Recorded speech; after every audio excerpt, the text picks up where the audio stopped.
Sabantu bakho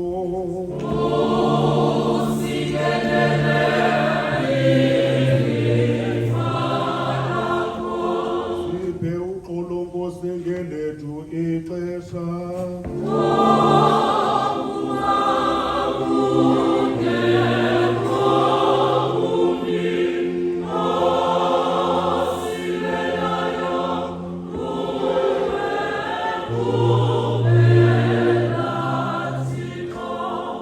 Sixoke izinhliziyo zethu ngaphakathi kwethu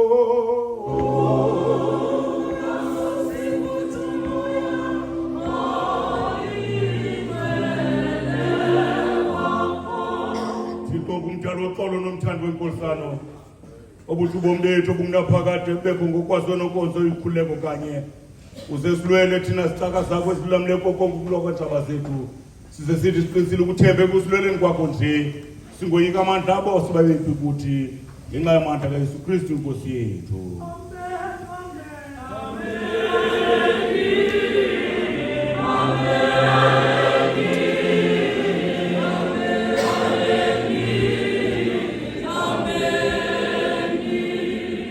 Thixo kumthandi nomlondolozi wabo bonke abantu siyakuthandaza ngokulamla inxaxheba zonke zabantu uba bazise indlela zakho nophiso lwakho olulondolozayo lwazise kuzo zonke inhlanga sithi ngokubalekile sithandazela irhamente engcwele kulo lonke ilizwe bayihlale ngethamsanqa ize ikhokhele iphathwe ngumoya wakho olungileyo bathi bonke abazibiza ngokuthi bangamakristu bakhokhelelwe endleleni yenyaniso bebambe inkolo ngantliziyonye bebambisene ngoxolo behleli ngokulungileyo sithi ke ukugqibela sibabhekise ebeleni bakho wena iswabo bonke abo babandiselwe ngendawo ezithile emiphefumulweni nasemizinjeni nasekuhlaleni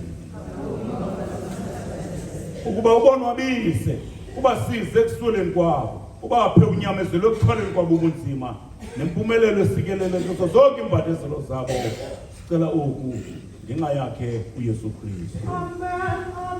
Amen. Amen.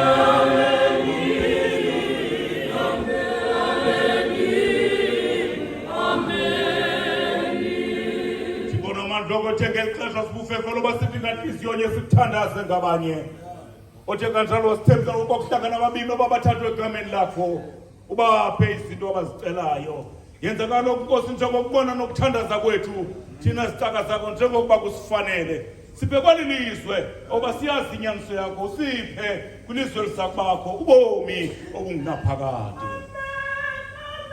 Amen.